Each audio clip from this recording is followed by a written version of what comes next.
So, there's one. There's three. Ação em quem estava. As teorias começaram a surgir rapidamente. Um deputado republicano chegou a Oh my God, what is that? Oi, gente! Estamos aqui de Papo pro Mundo. Eu sou a Elis. Minha gente, hoje nós temos um assunto intrigante. Muitos acreditam, muitos não acreditam. Tem gente que duvida. Tem gente que, olha, vai lá ler muito sobre o caso, que não, como eu. E é um assunto assim que fica na boca do povo. Será que é drone? Será que é balão? O que será que está no ar? Muitas vezes a gente vê e não consegue identificar. São os OVNIs, são os UFOs. Será que existem? Então, para isso, hoje eu vou falar com o Thiago Tiquete, que é especialista em ufologia. O Thiago é editor da revista UFO, ele é diretor nacional da MUFON no Brasil, diretor da Comissão Brasileira de Ufólogos, membro do ICER e membro da CIF. Bem-vindo, Thiago, ao De Papo pro Mundo. Oi, Elis, obrigado pelo convite. É um prazer estar aqui para a gente poder falar um pouquinho sobre ufologia. Nossa, o prazer é nosso. Uma pessoa como você aqui, um super estudioso sobre o assunto, né? Thiago, eu fiquei muito intrigada, né? E resolvi fazer esse podcast principalmente por conta desse documentário que está na Netflix atualmente. Para quem não assistiu ainda, o documentário chama-se... Gente, um pouco dessa história, como foi isso? Verdade. Era já há um tempinho a produção dele entrou em contato comigo. Vale a pena porque não é só o caso de colares no Brasil. A gente tem casos envolvendo mutilação de gado, a gente tem casos envolvendo OVNIs, que são objetos submarinos não identificados, a gente tem casos envolvendo abdução, contatos com seres extraterrestres e também suas aeronaves. Então, é uma série, na sua primeira temporada, muito interessante. Eu conversei com o Jorge e ele falou que tem contrato para mais alguns anos e para mais algumas séries. Para quem ele é dentro da ufologia e conhece, o Jorge, né, foi o cara que trouxe, lá na década de 80, um tal de Bob Lazar. Bob Lazar, para quem não sabe, é a pessoa que afirma que trabalhou dentro da Área 51, a área secreta, que só nos anos 2000 é que o governo norte-americano confirmou que ela existe, mas todo mundo falava que ela existia, muitas pessoas sabiam onde ela estava e tudo mais, mas o governo nunca tinha afirmado a sua existência. Então ele trouxe o Bob Lazar, que falou que trabalhou com naves extraterrestres, que pesquisou, e inclusive que trouxe informações que só anos depois vieram a público, como o tal do elemento 115. Ai, que coisa, né? E aí, no início, né, do documentário, quando vocês vão lá, mostra as histórias de umas pessoas que foram atacadas. Como que foi isso? Isso me deixou um pouco intrigada. Elas foram realmente atacadas por alienígenas? O que será que eles queriam fazer esse ataque? Bom, Elis, elas foram atacadas. Essas pessoas, a dona Aurora, por exemplo, ela estava lavando a louça do jantar e já estava tendo ataques do chupa-chupa, né, que eram luzes ou até naves, formatos dos mais diversos. Essas luzes, elas disparavam um raio que atingia as pessoas, na grande maioria das vezes as mulheres acima do seio e coxa, e homens no pescoço e coxa. E essas pessoas, quando eram atingidas, elas sentiam uma ardência, uma queimação. E segundo a senhora Aurora, ela sentia como se algo tivesse várias agulhas pinicando ela, furando ela. Naquele momento que a luz estava atingindo ela.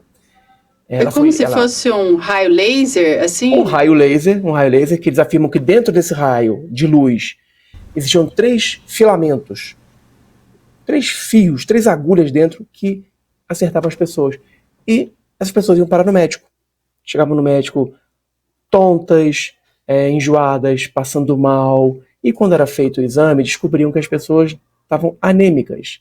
Quer dizer, esse raio, de alguma forma, ele tirava o ferro do sangue dessas pessoas. Nossa. Por isso que o fenômeno ficou chamado como chupa-chupa.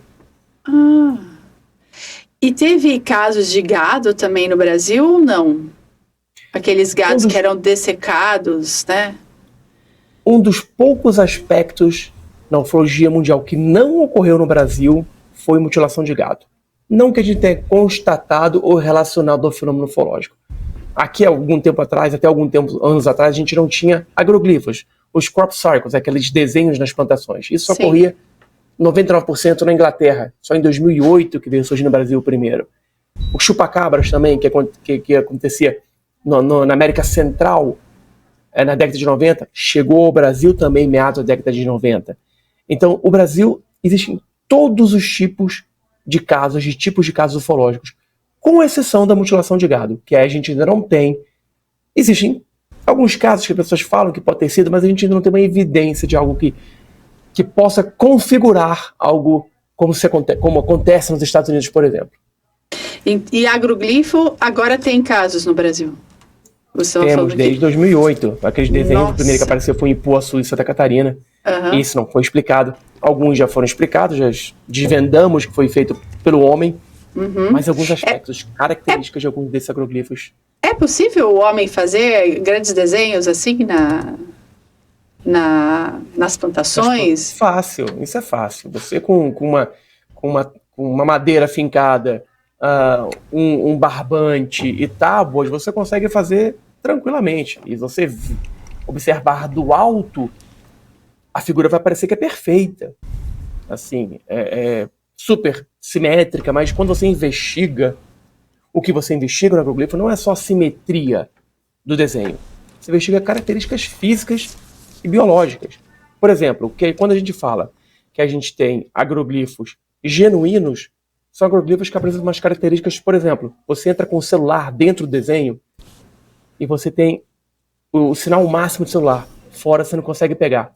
Sério? Você, por exemplo, tenta, e já houve casos de drones tentar voar em cima do agroglifo para filmar, ele não consegue, você não consegue controlar o drone.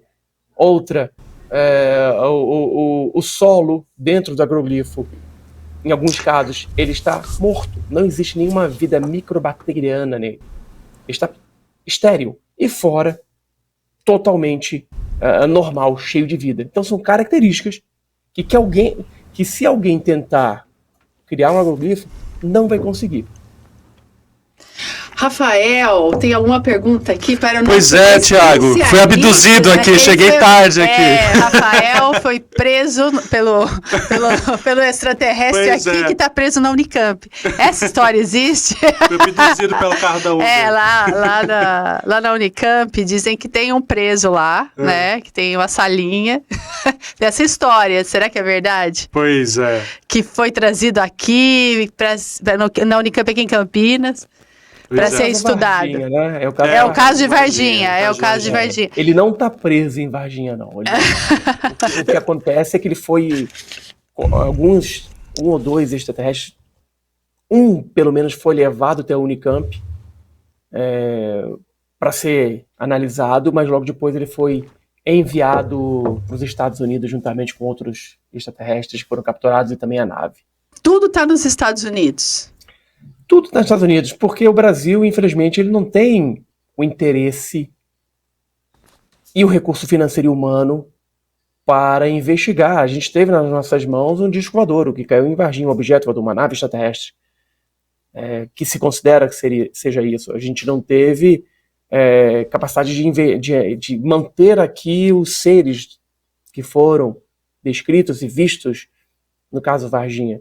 Então, e a gente tem muitos outros problemas maiores do que investigar realmente, infelizmente, casos ufológicos de uma maneira mais oficial.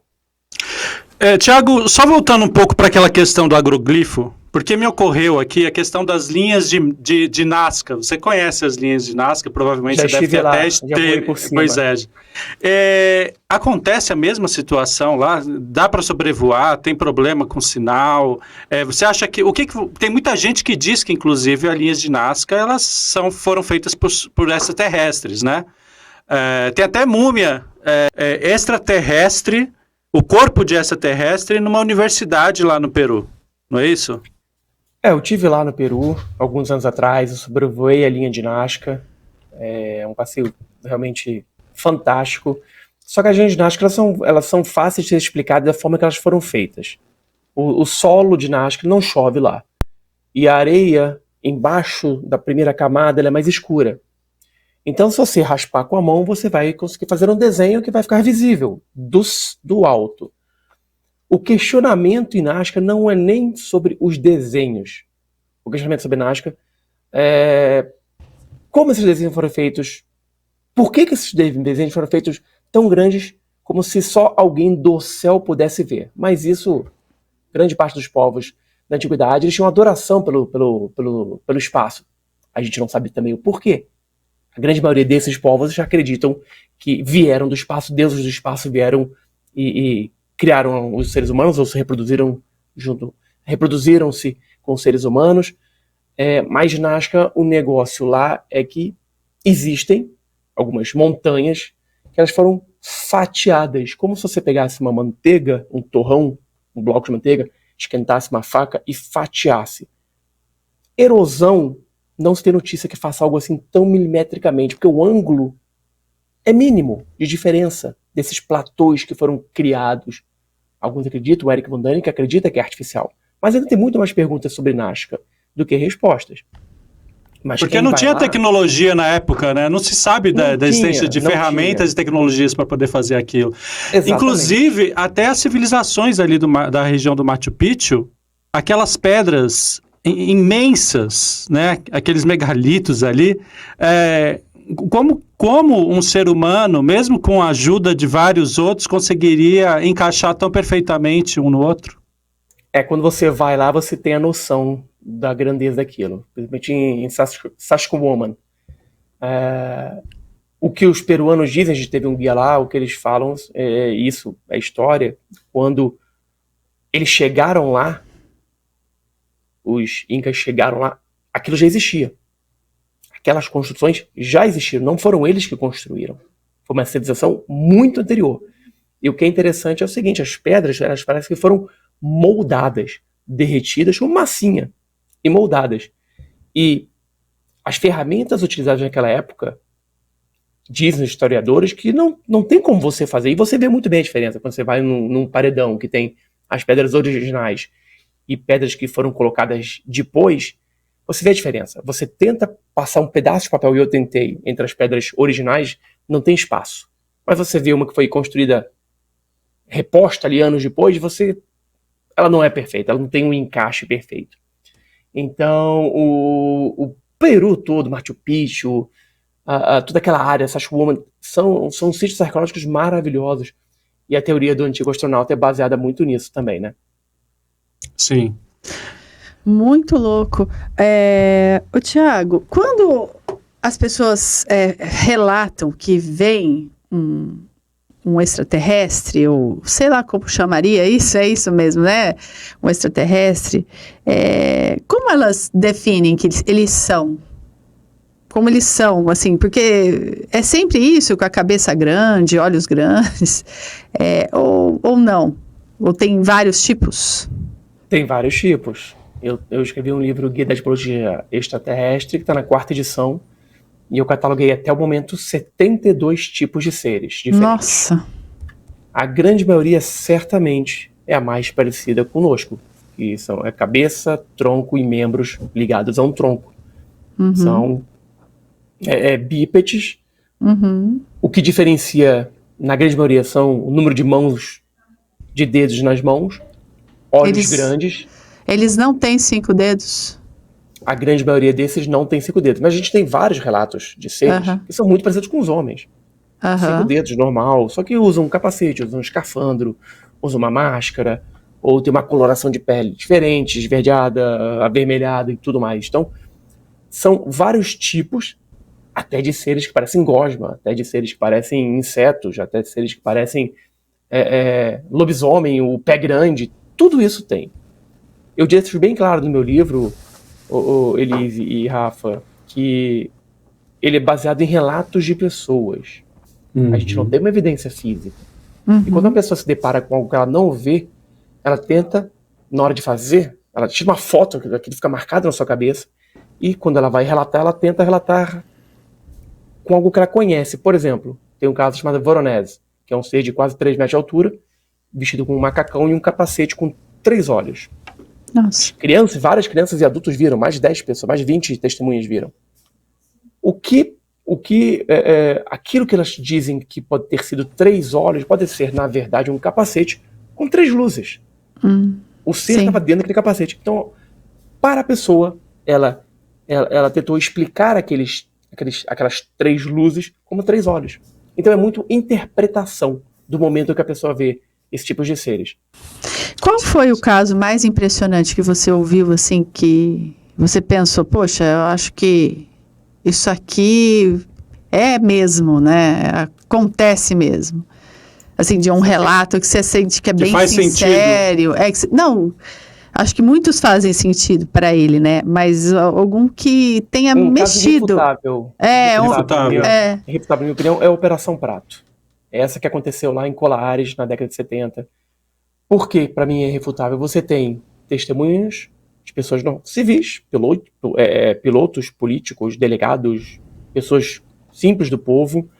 Você tem fotografias feitas por militares também como testemunhas. Você tem vídeos, mais de 16 horas de vídeos que estão desaparecidos, a gente não sabe, mas a gente sabe que tem, porque o coronel William Holanda, que foi o líder da Operação Prato, ele falou que eles filmaram, e existem fotos dos filmes, e a gente teve também a cobertura de jornais e de jornalistas que entrevistaram essas pessoas. Então, se você somar tudo, testemunhos, documentos, mais de 2.500 páginas, fotos, mais de 100 fotos, filmes, mais de 16 horas de filmes, algo aconteceu ali. Muita gente acha que eram experimentos da CIA, que era para testar histeria em massa. Segundo o jornalista Carlos Mendes, que foi um dos jornalistas que cobriu aquilo muito além do que a própria Força Aérea investigou, foram mais de 200 mil pessoas testemunhas no estado do Pará e do Maranhão. E mais de 2.000 pessoas foram atacadas por essas luzes. E o interessante também que o Carlos conta, muitos desses prontuários médicos dessas pessoas sumiram dos hospitais também. Isso é meio estranho, né? No documentário também ele fala alguma coisa sobre extraterrestres vivendo na água. Foi lá em Belém também? Nessa região? Não. Não, esse é um episódio que fala sobre os OVNIs no México. Não foi no México já, né? Aí. Mas existem muitos relatos no Pará, pessoas que falam que seres saíram das águas e foram atrás delas ou apareceram simplesmente. Há muitos relatos de objetos que saíram dos rios ou que estavam no céu e mergulharam nos rios e desapareceram. Tiago, pegando um link exatamente sobre o que você está falando, desses relatos aí de objetos dentro da água, que saíram das águas. Não há muito tempo, recentemente, foram publicados vídeos, acho que de plataformas de petróleo, avistamentos dentro da água, luzes dentro da água, né? E num local que gerou muito estranhamento. E como é que é? E luzes assim que pegavam um bom espaço ali, né? Era de algum objeto muito grande. E aí ficou aquele disse-me-disse em cima de que poderiam ser algo luminescentes, etc. O que você acha a respeito disso? O que você já ouviu a respeito dessas versões? Quais versões você já escutou que você pode contar pra gente? Eu, como ufólogo, já ouvi todas as teorias e questionamentos e afirmações. A grande maioria realmente são algas bioluminescentes. Sério? Isso é muito comum ocorrer, principalmente próximos a plataformas, mas a gente tem relatos de plataformas, de pilotos de helicóptero de plataformas, e principalmente, recentemente, de militares a bordo de navios norte-americanos que viram objetos dentro da água, ou no céu, e mergulhando, ou na água e saindo. E relatos desses objetos nos nossos oceanos são inúmeros e há muito tempo. A gente conhece mais da superfície lunar do que o fundo dos nossos oceanos. Isso... Nossa, é porque a gente tem muito oceano, né? Exatamente. E aí a gente não consegue. Imagina exatamente. tudo que é possível ter dentro dos oceanos e a gente não faz nem ideia. Aí eu acho que a gente chega no Almirante Richard Byrd, no diário dele, em que ele conta sobre os achados dele lá no Ártico, né? Que ele teve em contato com seres do interior, né, do planeta, ou seja, que estão dentro das entranhas do planeta, que isso traz até aquela questão da teoria da Terra Oca, né, em que poderia ter uma civilização inteligente coexistindo com a nossa dentro da Terra. O que você pode nos dizer sobre isso? Sobre esses casos, porque parece que esses avistamentos, né, de OVNIs subaquáticos, né, que aparecem, enfim, e outros achados também ali na região da Oceania, parece que encontraram uma fenda recentemente, né, na Oceania ali, que tem um espaço que encontraram vida em locais que a princípio você não encontraria vida embaixo, bem nas profundezas do oceano. Conta um pouco pra gente. É isso mesmo. Como eu falei, a Terra é um organismo vivo, né? A gente tem as placas tectônicas que se movem, então criam-se novas ilhas, desaparecem ilhas, criam-se fendas, cobrem-se fendas. E o almirante Richard Evelyn Byrd, ele foi almirante da Marinha dos Estados Unidos e especialista em exploração. Ele fala realmente que ele chegou na Antártida e conversou com esses seres.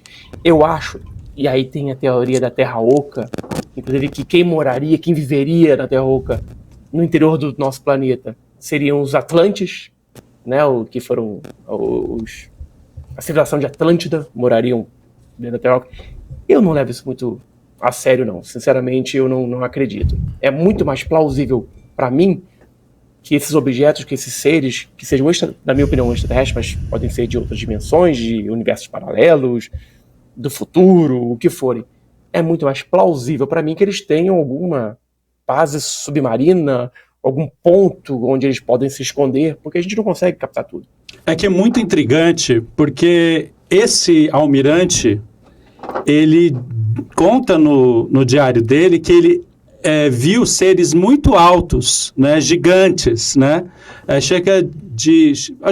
não sei se chega a 3 metros de altura, mas eles são muito gigantes, são muito grandes, e recentemente também, olha que louco isso, o Elon Musk disse que chegou a ver pelo Starlink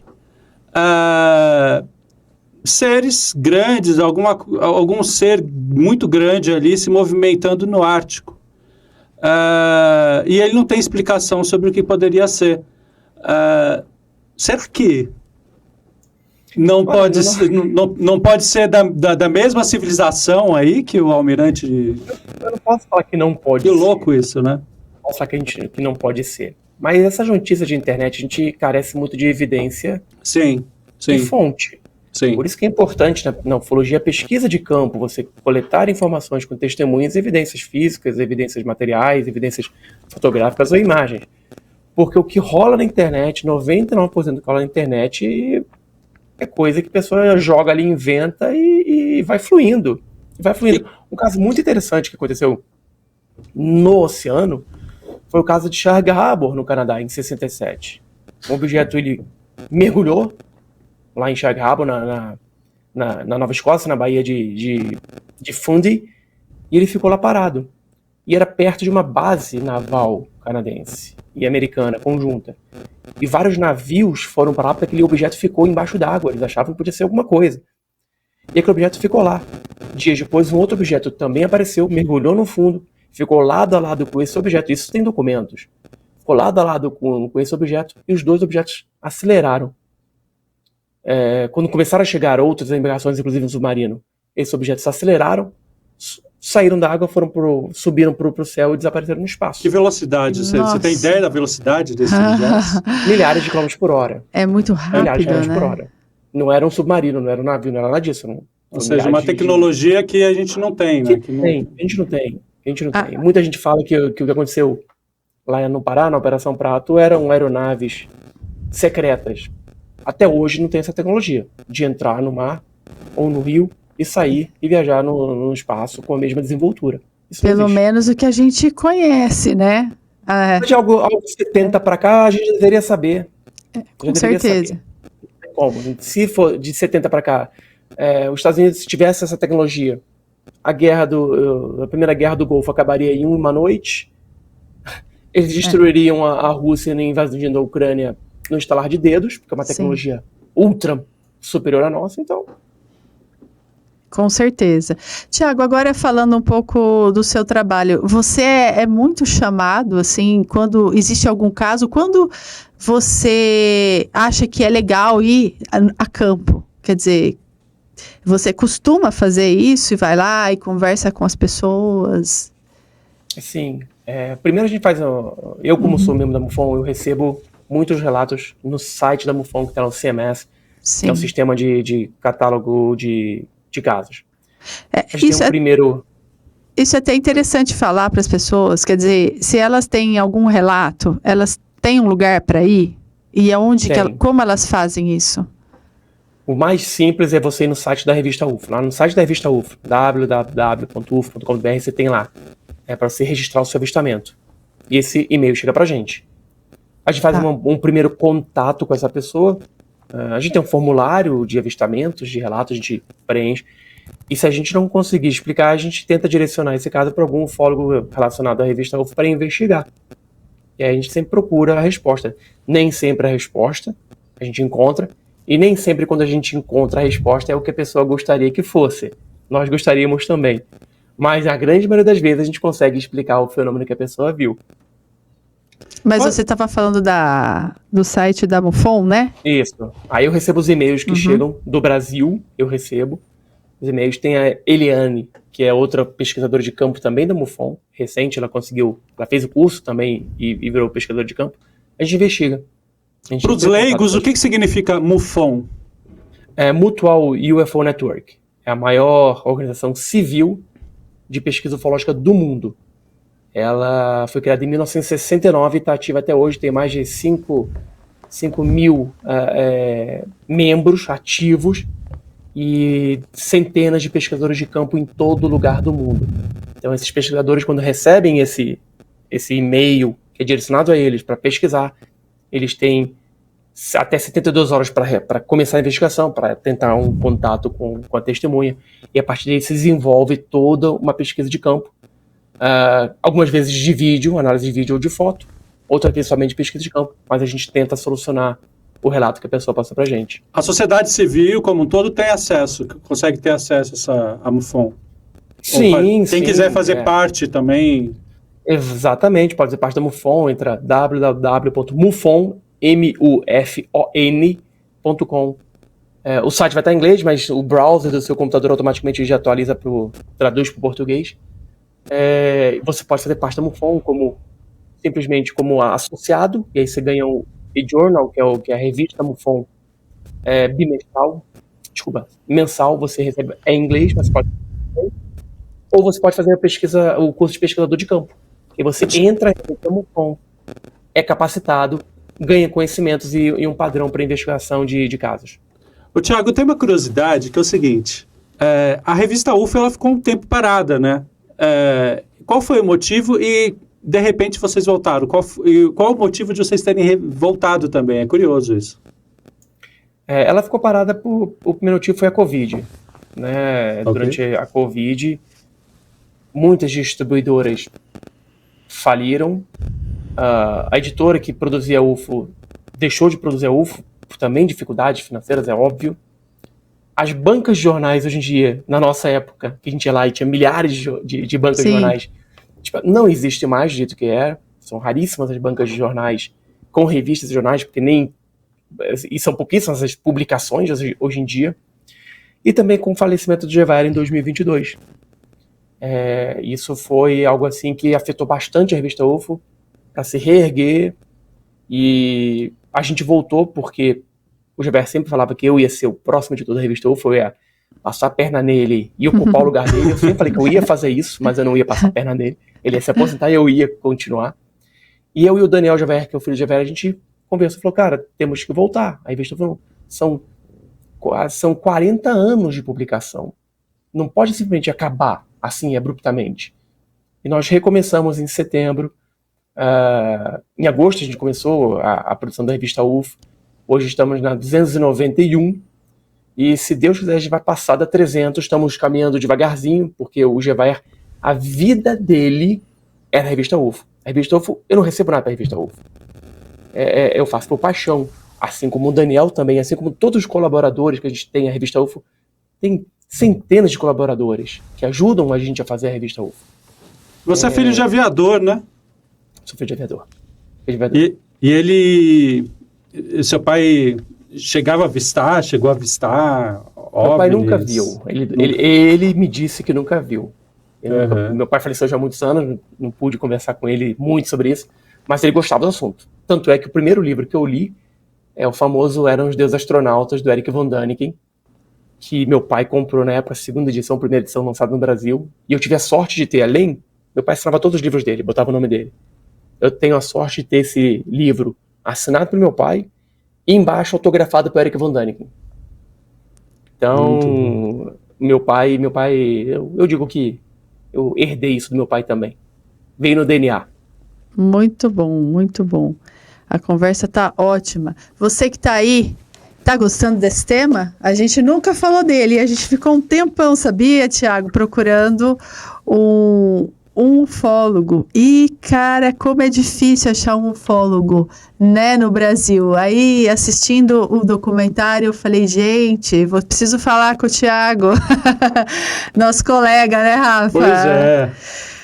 Ô, Tiago, me conta um pouquinho agora. Tá tendo muitas revelações aí do Congresso americano, pressionando aí o Pentágono, a NASA, a Força Aérea Americana, para abrir, né, muitos casos aí que estavam ocultos da população, até por pressão popular, né? E você acha que eles estão soltando tudo? Ainda tem muita coisa ainda para eles contarem aí que eles não estão revelando? Não, tem muita coisa, eles não vão soltar tudo. É muita coisa que tem. Mas eles já assumem a existência de seres? Não. Eles confirmaram, o Pentágono e a AARO, que é o departamento do Pentágono que investiga os casos, os relatos que eles recebem, eles não confirmam que é extraterrestre, eles confirmam que existem objetos voadores não identificados, que hoje eles chamam de UAPs, que são fenômenos aéreos não identificados, FANI em português, que existem esses objetos, mas eles não conseguem ainda uma explicação. Mas dificilmente eles vão falar que é extraterrestre. E a pressão dos políticos não é nem para saber se são extraterrestres. A pressão dos políticos é para que eles abram todos os arquivos, porque eles acreditam que se tem um objeto voador não identificado nos céus norte-americanos, e principalmente em áreas sensíveis, como bases militares, eles têm que saber. Segundo, todo o orçamento que é utilizado pelos militares, o Congresso americano é obrigado a saber. Eles têm que aprovar. E eles descobriram que existem muitos orçamentos secretos que não passaram por eles. Então, eles estão muito bravos por conta disso. E a pressão está muito grande sobre os militares. Tanto é que eles criaram essa AARO e estão anualmente divulgando um relatório. O último foi divulgado com 757 casos que eles receberam. Nossa. Desses 757 casos, eles conseguiram responder, mas não passaram para o público, conseguiram responder apenas 300 e os outros 400 e pouco. Eles não tinham explicação. Ou não investigaram ainda, ou não tinham explicação. O mais louco é que um desses casos, não sei se você se lembra do do depoimento, né, todo aí que eles fizeram lá no Congresso dos Estados Unidos. Mas teve uma parte que me chamou muita atenção, que eles falam de OVNIs com uma velocidade assim sobre-humana, que vai muito além de qualquer jato existente já fabricado por qualquer país, né? A gente está falando de velocidades altíssimas. Você lembra que velocidades são essas que eles citaram? Eu não Mais de 15 mil quilômetros por hora.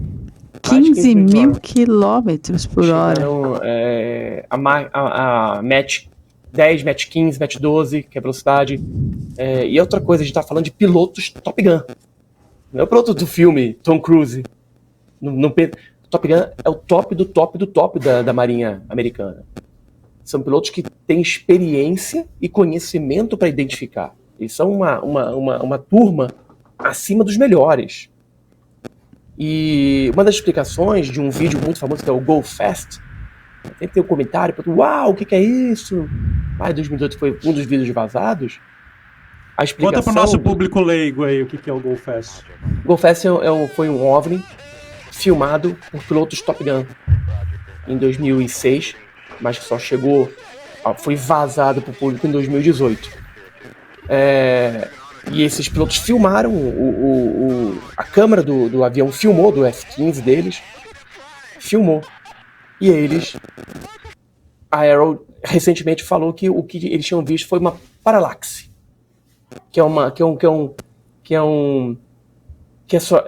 a sua visão engana você pela velocidade, ela enganou. Foi um truque da sua vista, da sua visão, que enganou você. Só que a câmera pegou. Os caras viram pessoas que estavam no navio da onde esse pessoal decolou, que foi o USS Theodore Roosevelt.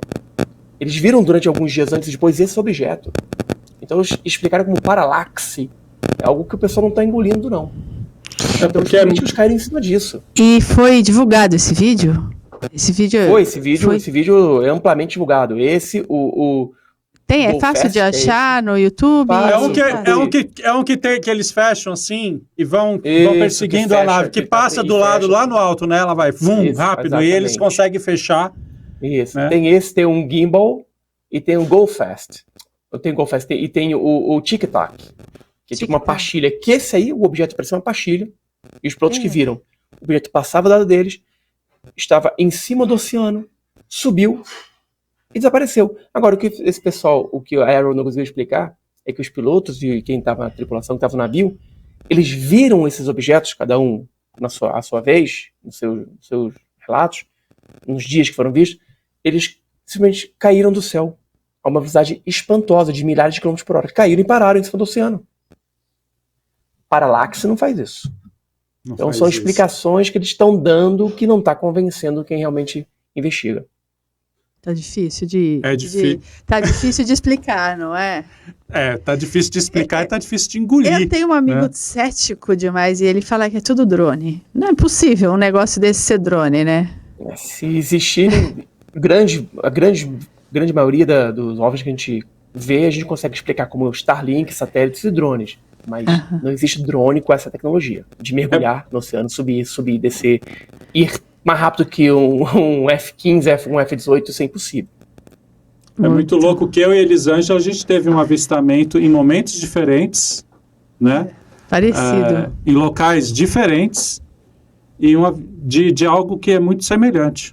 Né? Mas conversei com ele aqui antes e ele já disse que não é, Rafa. Não é? Acho que é. Acho que Conta não aí é. Pra gente O que a gente viu eram luzes piscando no céu, não é isso que você viu? E ela subia ou ela se mexia também? Só que elas sobem na vertical, essas luzes piscando. Depois a gente vai pôr no vídeo isso. Na horizontal. Eu vou deixar aí para vocês verem. Eu vou jogar aí no vídeo para vocês.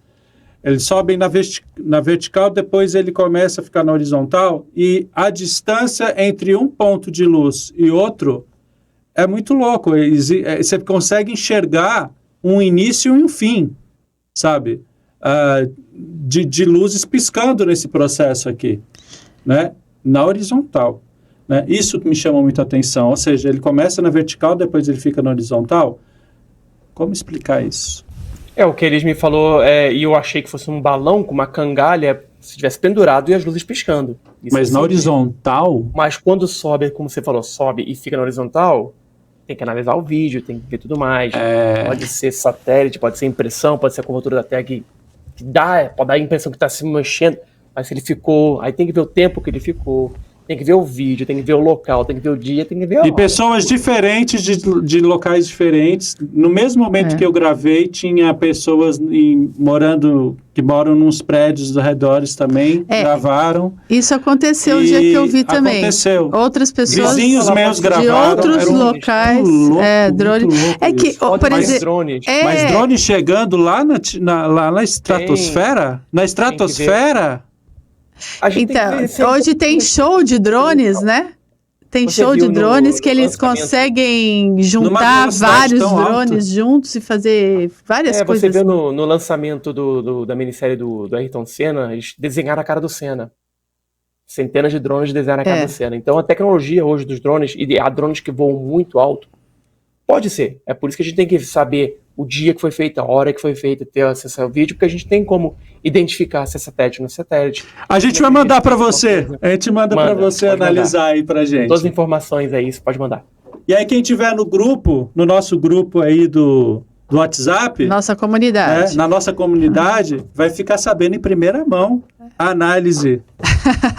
Por isso, se você não entrou, entra lá no grupo.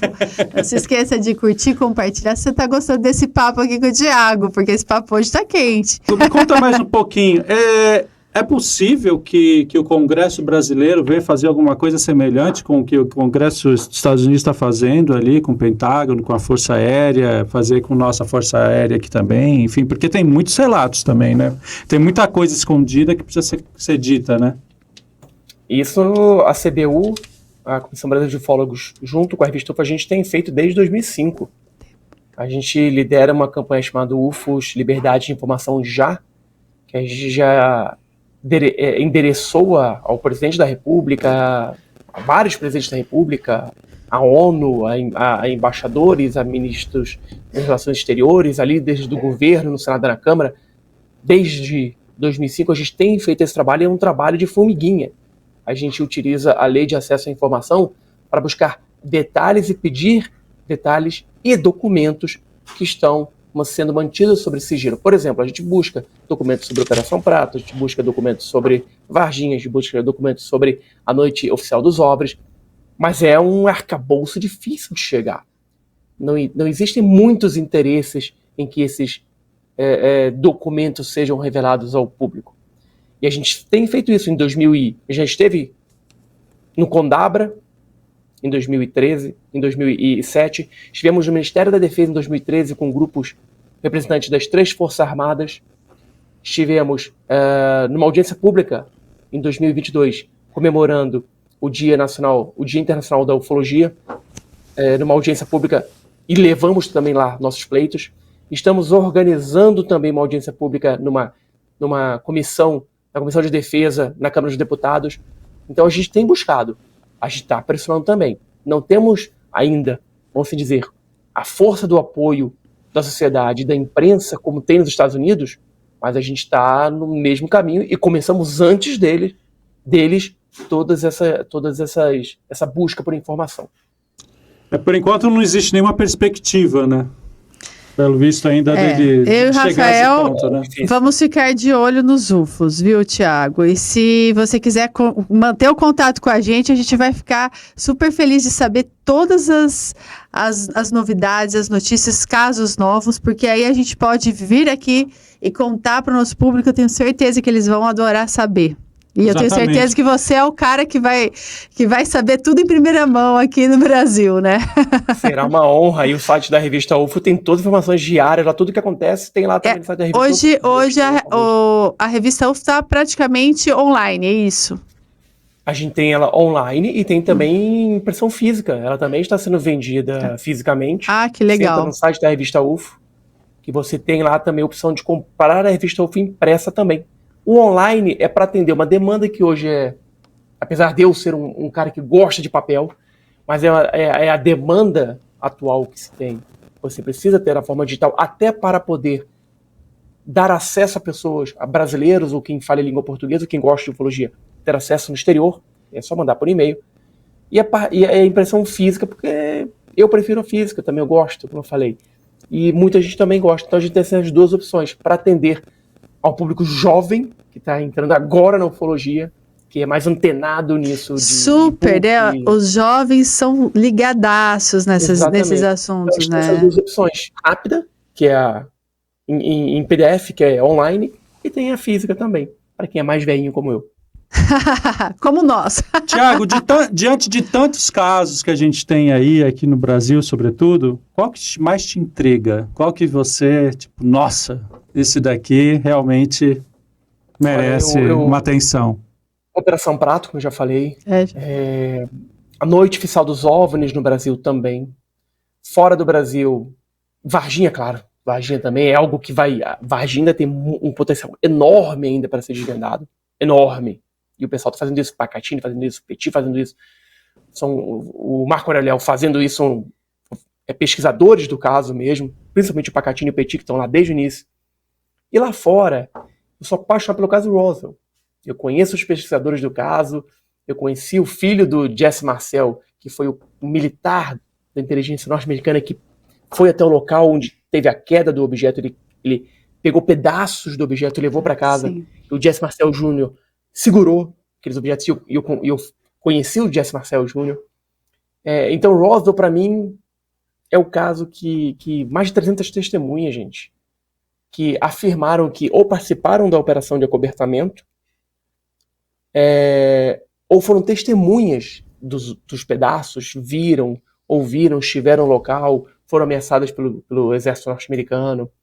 Então são casos que, se você levar para uma corte, um juiz isento, ele certamente daria o ganho de causa para esses casos serem verdadeiros. É interessante que no Congresso dos Estados Unidos eles falam a respeito de engenharia reversa, né? Que é algo que começou lá em 1947 com o OVNI que caiu em Roswell.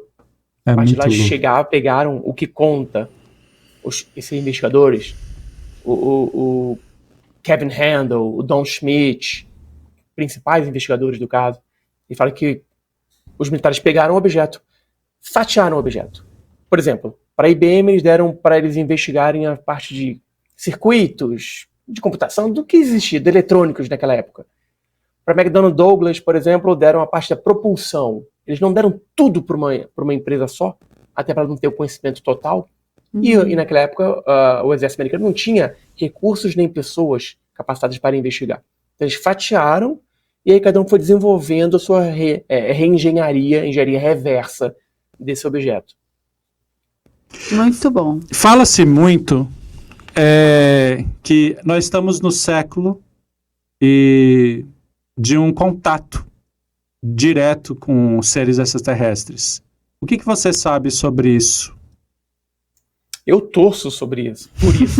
Eu torço por isso. Você acha que isso pode vir a acontecer mesmo? Eu falo que eu não verei. Eu não verei isso, mas eu acho que meus filhos sim. Meus filhos serão a geração de que finalmente teremos um contato com seres de outro planeta, de outra dimensão, seres não humanos. Ou no mínimo a gente descubra um planeta que exista vida. Por que a gente está tão perto disso? Porque eu acho que a nossa tecnologia está cada vez mais avançada, o que nos permite não ainda viajar pelo universo, mas nos permite a olhar mais fundo no universo. Se você se perguntar por que talvez eles queiram fazer um contato, ou o que eles gostariam com a gente, o que eles querem com a gente, que é uma pergunta pertinente, né? Se você imagina o quê? O que você imaginaria por tudo que você ouviu e viu e sabe sobre? Você tem uma ideia? Primeiro, eu acho que eles não querem fazer contato com a gente. Tá. Se quisessem, já teriam feito. Tá bom. Lá no passado foi feito, na década de 60, já teve a grande maioria dos casos era de contatos com seres. Desculpa. eram contatos com seres. Não abdução, contatos. A partir da década de 80, 90, começaram as abduções. Eles começaram a pegar seres humanos para alguma coisa, botar implante, não se sabe o porquê colocava implante, alguns levantaram a hipótese de analisar a gente mesmo, de ver o nosso comportamento. Hoje eles podem estar aqui vigiando a gente, mas também para ver o nosso comportamento. É exatamente o que nós fazemos, e as pessoas não gostam que eu falo isso. Exatamente o que nós fazemos com nossos ratinhos de laboratório. E também nós, quando descobrimos uma tribo, qualquer tribo que nunca teve contato com o homem, o que a gente faz? A gente evita o contato com essa tribo. Primeiro, para não passar nossas doenças. Uma gripe mata todo mundo, extermina aquela tribo. E outra coisa, a gente não quer influenciar aquela cultura. Pode ser que eles estejam pensando nisso também. Não querem influenciar a nossa cultura, quer ver como a gente se desenvolve como ser humano. E também podem pensar que, bom, se a gente chegar lá, a gente vai passar uma gripe galáctica que vai exterminar o planeta Terra. Então, a gente não sabe o objetivo deles. A gente só pode criar teorias para tentar explicar isso. Tem a teoria de que nós fomos colocados aqui por eles, né? Nós fomos criados, né? Os seres que existiam aqui tiveram o DNA alterado para chegarmos onde chegamos hoje. Mas isso também é aquela teoria dos antigos astronautas. Eu adoro essa teoria. Mas eu ainda acho que ainda falta muito, tanto para a gente falar que a evolução humana seguiu o caminho certo, quanto para a gente falar que a evolução humana teve ali uma aceleração artificial. O que eu acredito, isso baseado em relatos de milhares de civilizações no passado, que já existiram, todas elas têm um ponto em comum. Todas elas falam que deuses vieram do espaço e ou criaram um ser humano, ou se relacionaram com seres humanos e aí criou-se uma nova raça. Então, se todas essas civilizações de lugares diferentes falam a mesma coisa, eu acho que é algo que a ciência deveria olhar com mais respeito, mais seriedade quanto a essas possibilidades. Eram os deuses astronautas, né? Eram os deuses astronautas, é uma pergunta até hoje não respondida.